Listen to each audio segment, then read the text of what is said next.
right? Okay, so there's your G7 sharp 9. Now, how do you know to sharpen the 9th? Very easy, because the name said to sharpen the 9. So what is so special about the 7 that you don't have to tell it to move? Somebody explain that to me.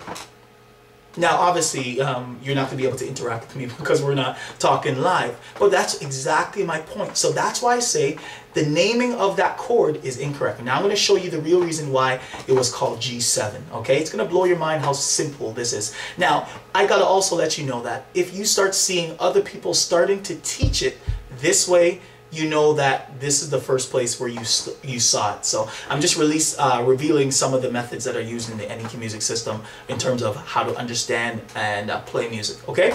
So let me break it down for you so you can actually see.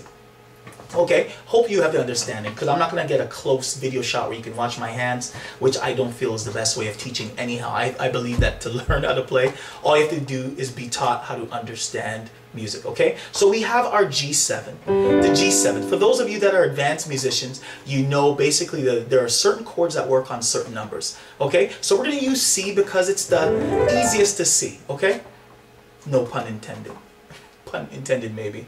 Okay, so let's go to the C major chord. What's the chord that you usually use on the 1? Okay, we know that we use that, okay? Now, what's a chord that you use on the 2? Okay? Alright, what's the chord that you use on the 3? Now, I usually like to teach the reason why these chords are what they are, and I'll probably have another video for that, but it's pretty much simple. Most people say, well, that's what I was taught, that this is major, this is minor, and other people might have a form of the answer, which is what I call the process of agreement, which comes from, anyways, I'm not going to get into that right now. So we know what those are. What's the chord that's usually used on the 4?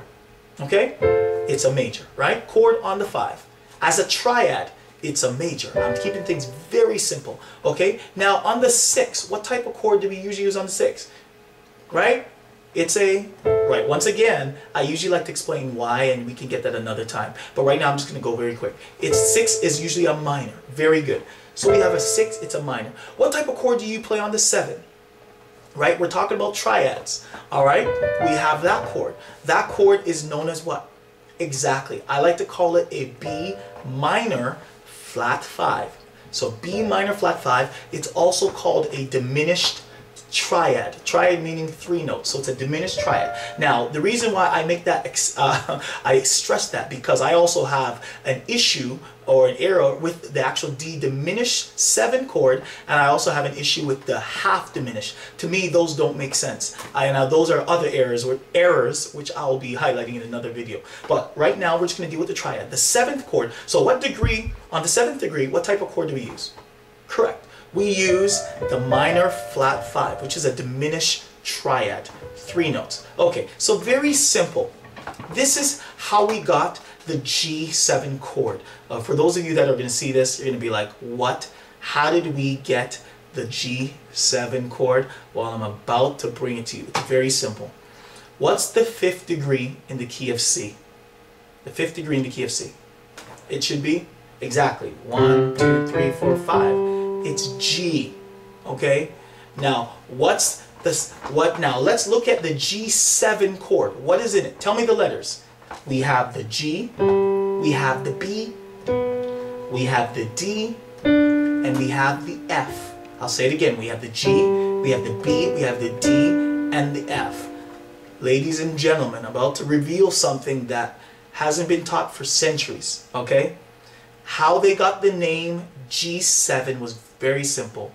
The guy that was naming it just saw the G there, saw the G in that chord, and he saw the chord that's used on the 7th degree, which is a diminished, which is B, D, F. So when he said G7, he was only talking about G with the chord that is used on the 7th degree. Why are we complicating music? It's just G7, okay? And it so happens that if G was the 1, it looks like there's a 1, 3, 5, and a flat 7, which is correct. But when they said G7, they weren't thinking for you to say that that just means that it's the flat 7 all the time. They were saying G7 because it's the G with the chord of on the 7th degree. It's G7. Come on, don't complicate music. Come on. All right, now you might say, okay, Robert, that's just too simple. No, that to me makes complete sense. G7. Now you might say, okay, well, how do you explain a minor 7? Very simple. You have your G plus the chord that's used on the 7th degree, which is G7. So now you have G7. What makes a chord a minor chord? When the third is flattened. So if you flatten your third, there's your G minor 7. It's still like if it was the 7th degree, the G plus the 7th degree, but you flatten the third, that made a minor, G minor 7. There's no way you can contest that I'm incorrect. That's what I'm saying. We got to understand how we created these things, not just take someone's word for it that said, I said it's this. Even if the 1 and the flat 3 and the 5 and the flat 7 are in it because it's a chord. Yes, that's how you identify if it was in that key. But how we got the name is this exactly what I'm revealing to you. Even if the person that came up with the name wasn't thinking that, I just revealed it to you right now. Okay? And I want to hear from you. What do you think about that? Here, let's challenge another one. So Robert, what do you say about the major 7?